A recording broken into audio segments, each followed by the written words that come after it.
Okay, so I've got this feature here.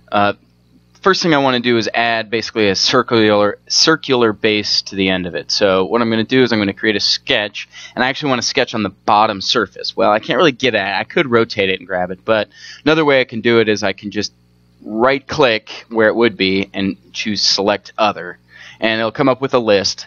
The list here shows that bottom face, so I can just left-click on that. Now I'm actually sketching on that bottom surface. So I'll go ahead and include or create my circle. I want to snap to the center of this guy for that circle. Select it there. Bring it out like that. Okay. Create my circle. Okay. And then I want to finish my sketch. And I'm going to extrude it up, and I actually want to extrude it up to that next surface. So I'll click on Extrude. Okay.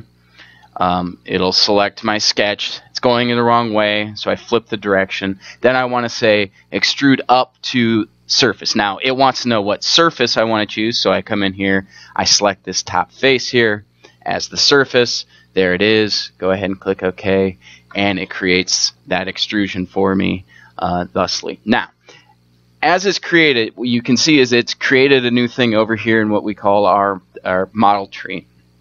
Okay, I had the base. Okay, I've already renamed that. If I want to rename this, I can just left click on it, and I can have that there, and I'll just call it circle for lack of a better term. Put that circle in there. I can change that. The other nice thing is if I need to make changes to anything, I can change them right in here. So for example, I can right click on annotations and see all of my dimensions just by clicking show dimensions.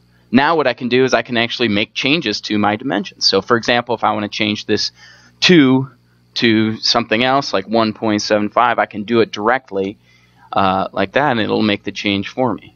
Okay. Or I can go in and say the extrusion is too big for the base. I can right click on it, and I can go into Edit Feature.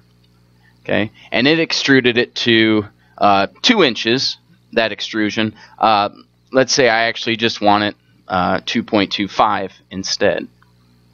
So I can input that, and it extrudes it a little bit further. I can close that. So I can make the changes as necessary. Now, if I want to make large changes, okay, I can actually go in and edit the sketch. I can right click, I can go into Edit Sketch, which is right next to the Edit feature, and it'll bring my sketch back up. Now if I want to look directly at it, I can just go into my orientation, look directly at it this way. Now let's say I want to add a fillet down here. So I can go in here, select my fillet command. Okay, give it a parameter, say 0.2 inches or whatever it might be, and then I just select my 2 corners like that. Okay, and click OK, and it'll put that fillet directly in there for me. So I can make that change to this sketch, click OK, and it'll